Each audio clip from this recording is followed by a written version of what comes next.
पाकिस्तान बना main mediator. क्या field marshal Asim Munir Trump और ईरान के दरमियान जारी खूनी जंग रुकवा पाएंगे?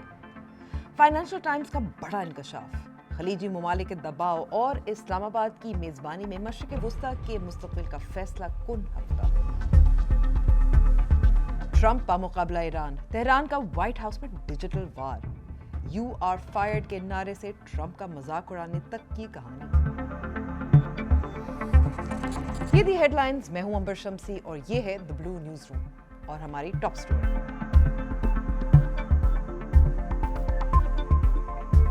23 मार्च 2026 की सबसे बड़ी ग्लोबल स्टोरी क्या थी? वो ये थी British business newspaper financial times की एक्सक्लूसिव स्टोरी, जो उनकी कल की मोस्ट रेड स्टोरी भी थी। पाकिस्तान की मीडिएशन एफर्ट्स, ग्लोबल स्टेज पर अहमियत और क्या ईरान अमेरिका पर एतमाद कर सकता है, इन सवालात के जवाब से पहले ये मीम, क्योंकि जब पाकिस्तान ग्लोबली मेंशन होता है तो ये मीम लाजमी है। तो फाइनेंशियल टाइम्स के एक्सक्लूसिव में बताया गया कि जब से फील्ड मार्शल आसिम मुनीर की सदर डोनाल्ड ट्रंप के साथ मुलाकात हुई, उस वक्त से न सिर्फ वो उनके फेवरेट फील्ड मार्शल बने, बल्कि ईरान के साथ पाकिस्तान का ब्रिज का किरदार भी पक्का हुआ। पाकिस्तान ने डोनाल्ड ट्रंप को नोबेल इनाम की रिकमेंडेशन दी, लॉबिंग और क्रिप्टो के जरिए अमेरिका के साथ ताल्लुकात 3 लेवल्स पर पक्के किए, यानी खुशामद, सिफारती टूल्स और खानदानी ताल्लुकात। और अब फाइनेंशियल टाइम्स की रिपोर्ट के मुताबिक पाकिस्तान ट्रंप एडमिनिस्ट्रेशन और ईरान के दरमियान जंग रुकवाने के लिए एक मेन मीडिएटर का किरदार अदा कर रहा है। ये भी तस्दीक हो चुकी है कि army chief general Asim Munir ने इतवार के रोज डोनाल्ड ट्रंप से फोन पर बात की। लेकिन अगर आप सोच रहे हैं कि सिविलियन लीडरशिप कहाँ है, वो फोन कॉल्स अब समझ में आई जो प्राइम मिनिस्टर शहबाज शरीफ और डेप्यूटी प्राइम मिनिस्टर इसाक डार कर रहे हैं। प्राइम मिनिस्टर शहबाज शरीफ ने ईरान के सदर मसूद पेज़ेश्कियान से मुलाकात और गुफ्तगू की ताकि दोनों ममालिक के दरमियान पैगाम रसानी हो सके। और इसके अलावा बैक चैनल पर पाकिस्तान के आला ओहदेदार, CNN के रिपोर्ट के मुताबिक पाकिस्तान के intelligence chief lieutenant general Asim Malik Trump के करीबी साथी स्टीव विटकॉफ और उनके दामाद जैरेड कुशनर के साथ भी राब्ते में हैं। तो सवाल है कि पाकिस्तान ही क्यों? रिपोर्ट के मुताबिक कतर और ओमान के मुकाबले में पाकिस्तान इस वक्त बेहतर पोजीशन में है, क्योंकि पाकिस्तान में कोई अमेरिकन बेस नहीं है, इसलिए ईरान ने पाकिस्तान को निशाना नहीं बनाया, यानी पाकिस्तान न्यूट्रल है। पाकिस्तान ने पेशकश की है कि अमेरिका और ईरान के दरमियान होने वाले टॉक्स के लिए इस्लामाबाद को वेन्यू के तौर पर इस्तेमाल किया जाए। और पाकिस्तान में शिया आबादी की बड़ी तादाद है और ईरान के सुप्रीम लीडर का पाकिस्तानी लोगों के लिए हालिया स्पेशल मैसेज इस दोस्ती को मजबूत करता है। ये एक ऐसा नायाब मौका है जहां फौजी और सियासी क़यादत मिलकर काम करती नजर आ रही है, ताकि पाकिस्तान की मरकजी हैसियत का फ़ायदा उठाते हुए खित्ते को तवानाई और सलामती के बड़े बहरान से बचाया जा सके। ये भी ख्याल रखने की ज़रूरत है कि पाकिस्तान और सऊदी अरेबिया के दरमियान डिफेंस पैक्ट का ये सिर्फ मतलब नहीं कि हम GF-17 थंडर और न्यूक्लियर मिसाइल्स भेजें। जंग अकेला हल नहीं है, सालिसी भी एक दफ़ा होती है। कतरी एकेडमिक नायाफ नहर ने एक्स पर डोनाल्ड ट्रंप की ईरान के साथ बढ़ती हुई कशीदगी को हैंडल करने के तरीके पर सख्त तनकीद की। नहर ने मंडे को लिखा था कि ट्रंप सिर्फ स्ट्रेट ऑफ हॉर्मुज़ या तेल की कीमतों की बात करते हैं। उनकी नज़र में खलीजी मुआशरों की हैसियत क्रूड ऑयल की एक बैरल से ज़्यादा नहीं है। सऊदी अरेबिया, UAE और कतर ने अमेरिकन सदर डोनाल्ड ट्रंप पर दबाव डाला था कि वो ईरान पर हमला ना करें। अगरचे इन ममालिक में अमेरिकन फौजी अड्डे मौजूद हैं, लेकिन उन्होंने इस बात पर जोर दिया था कि जब अमेरिका 28 फरवरी को इसराइल के साथ मिलकर ईरान पर हमला करे तो उनकी ज़मीन को लॉन्च पैड के तौर पर इस्तेमाल ना किया जाए। इस सब के बावजूद अमेरिका की जंग में कूदने के फैसले के सबसे भारी नुकसान खलीजी ममालिक ने उठाया है। जंग के आगाज से अब तक सिर्फ UAE ने 338 बैलिस्टिक मिसाइल्स और 1740 ड्रोन्स को इंटरसेप्ट किया है।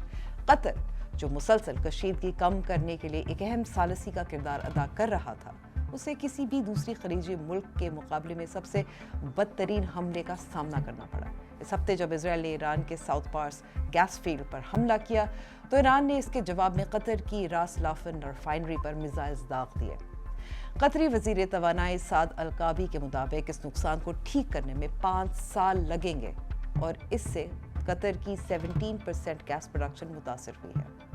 पूरे गल्फ कोऑपरेशन काउंसिल यानी कि GCC में अब तक 25 अफराद जाँ बहक हो चुके हैं, जिनमें अक्सरियत एक्सपैट्रिएट्स की है जो ऊपर फिजा में रोके गए मिसाइल्स के मलबे गिरने की वजह से हलाक हुए। अब तक 2000 से ज़्यादा ईरानी, 13 अमेरिकन और दर्जनों इजरायलीज मारे जा चुके हैं, अगरचे इजराइल हलाकतों की तादाद को पब्लिक करने की इजाज़त नहीं देता। इसीलिए पाकिस्तान के अलावा टर्की, इजिप्ट और ओमान भी सालिसी का किरदार अदा कर रहे हैं।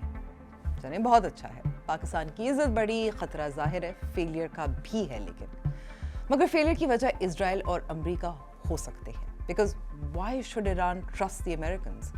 ईरान के वज़ीर ख़ारजा अब्बास अराग़ची ने अमरीकी मीडिया को बताया कि हम पहले भी अमेरिका से बात कर रहे थे, लेकिन उन्होंने फिर भी हम पर हमला कर दिया। रिपोर्ट्स के मुताबिक 28 फरवरी को अमेरिका और इजराइल के मुश्तरका हमलों से तकरीबन 48 घंटे पहले अमेरिकन मखसूस नुमाइंदे स्टीव विटकॉफ और डोनाल्ड ट्रंप के दामाद जैरेड कुशनर ने जिनीवा में ईरानियन वज़ीर ख़ारजा अब्बास अराग़ची से मुलाकात की थी। ये ओमान की सालिसी में होने वाले मुज़ाकरात का तीसरा राउंड था, जिसका मकसद एटमी मुआहदा यानी कि न्यूक्लियर एग्रीमेंट तय करना था।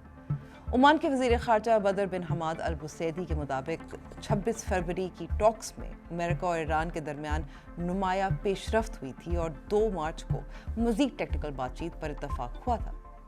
इसके बावजूद ट्रंप ने कहा कि वो इस प्रोग्रेस और जिस तरह से मुज़ाकरात हो रहे हैं उससे खुश नहीं है।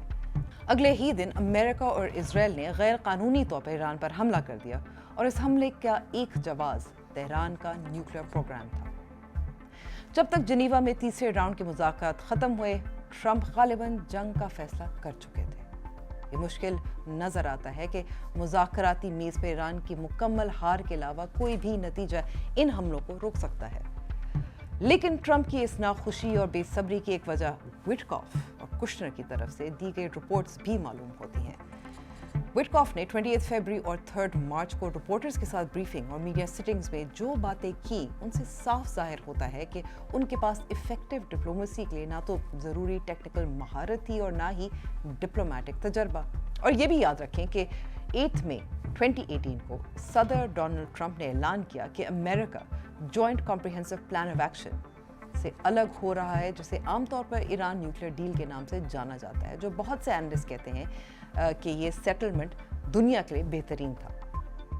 और पिछले साल अमेरिका और ईरान के दरमियान न्यूक्लियर प्रोग्राम पर नेगोशिएशंस चल रही थी जब इजराइल और ईरान के दरमियान 12 रोज़ा जंग शुरू हुई, जिसमें यूएस ने ईरानियन न्यूक्लियर फैसिलिटीज़ पर बंकर बस्टर बम्स दागे। तो सदर डोनाल्ड ट्रंप की बातों पर कैसे एतबार किया जाए? अब भी ट्रंप, जो अपने आप को नेगोशिएटर कहते हैं, लेकिन 21 मार्च को मानने को तैयार नहीं थे कि वो सीज फायर पर आमादा होंगे, क्योंकि वो ईरान को अब्लिटरेट यानी तबाह कर रहे थे। फिर ये भी कहा कि सबको मार दिया, बातचीत का वक्त गुजर गया है। We can have dialogue, but I don't want to do a ceasefire. You don't do a ceasefire when you're literally obliterating the other side. They don't have a Navy, they don't have an Air Force, they don't have any equipment, they don't have any spotters, they don't have anti-aircraft. They don't have radar, and their leaders have all been killed at every level. We're not looking to do that. और 3 दिन पहले ही कहा था कि बातचीत हो भी जाए तो कोई बचा ही नहीं है बातचीत करने के लिए। जाहिर है, चाहे वॉर रेटरिक हो, action speak louder than words. Trump ने पहले ईरान के पावर प्लांट्स तबाह करने की धमकी दी थी, लेकिन अब उन्होंने इस धमकी को 5 दिन के लिए सस्पेंड कर दिया है। CNN की रिपोर्ट के मुताबिक तजवीज़ दी गई है कि इस हफ्ते के आखिर में पाकिस्तान, अमेरिका और ईरान के दरमियान एक बड़ी मुलाकात की मेज़बानी करेगा, जिसमें American vice president JD Vance भी शरीक हो सकते हैं। अमेरिका ने पाकिस्तान के ज़रिए ईरान को 15 मुतालबात भेजे हैं, जिनमें अहम पॉइंट्स ये हैं। 1, ईरान कभी न्यूक्लियर वेपन नहीं बनाएगा और अपना न्यूक्लियर डस्ट यानी इनरिच्ड यूरेनियम अमेरिका के हवाले करेगा। 2, प्रॉक्सीज की मदद बंद करना और इजराइल की हैसियत को तस्लीम करना। ट्रंप का दावा है कि काफ़ी पॉइंट्स पर इत्तफाक हो चुका है, लेकिन ईरान ने ऑफिशियली अभी तक किसी भी बातचीत से इनकार किया है।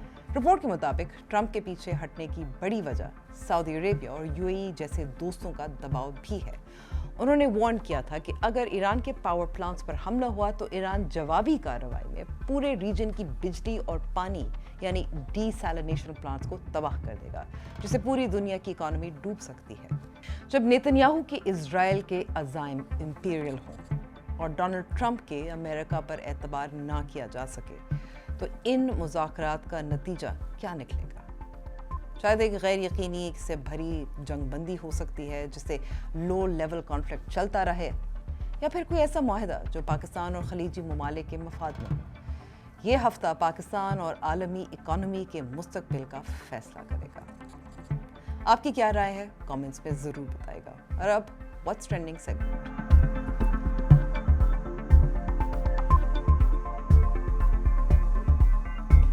اسٹریٹ آف ہارموز میں بارود کی بو پھیلی ہوئی ہے اور ڈونلڈ ٹرمپ کا آپریشن ایپک فیوری ایران کو جھکانے کی کوشش کر، لیکن یہ لڑائی اب سمندر سے نکل کر ڈیجیٹل سکرینز تک پہنچ چکی ہے۔ جب ٹرمپ نے ایران کو 48 گھنٹے کا الٹیمیٹم دیا تو IRGC کے اسپوکس پرسن ابراہیم ذوالفقاری نے ٹرمپ کا ہی مشہور ڈائلاگ ان پر ہی پھینک دیا، "Hey Trump, you're fired." Hey Trump, you are fired. You are familiar with this sentence. طنز کا سلسلہ یہی نہیں رکا۔ جب ٹرمپ نے اپنی کیمپین کا نام آپریشن ایپک فیوری رکھا تو ایران نے اسے ٹرمپ کے ٹویٹس کی وجہ سے ایپک فیئر کا نیا نام دے دیا۔ ذوالفقاری نے صاف کہا کہ جنگیں میدان میں لڑی جاتی ہیں، ٹویٹر پر نہیں۔ سب سے بڑا مذاق تب اڑا جب ایران کی ساؤتھ افریقن ایمبیسی نے ٹرمپ کے جوائنٹ کنٹرول کے دعووں پر ایک پنک ٹوائے اسٹیئرنگ ویل کی تصویر شیئر کر کے انہیں بے اختیار قرار دے دیا۔ 23 مارچ کو جب ٹرمپ نے حملے 5 دن کے لیے روکے تو ایران نے اسے بزدلی اور فیک نیوز کا نام دیا۔ ڈیجیٹل میدان میں ایران نے ٹرمپ کو سخت مقابلہ دیا ہے، جس سے ان کی خارجہ پالیسی پر سوالات اٹھ رہے ہیں۔ اب دیکھنا یہ ہے کہ کیا ٹرمپ اس ڈیجیٹل ٹرولنگ کا جواب اصلی ہتھیاروں سے دیں گے یا یہ ایران کی ذہنی بازی انہیں مزید کمزور کر دے گی۔ آج کے لیے اتنا ہی۔ Thank you for watching. خدا حافظ۔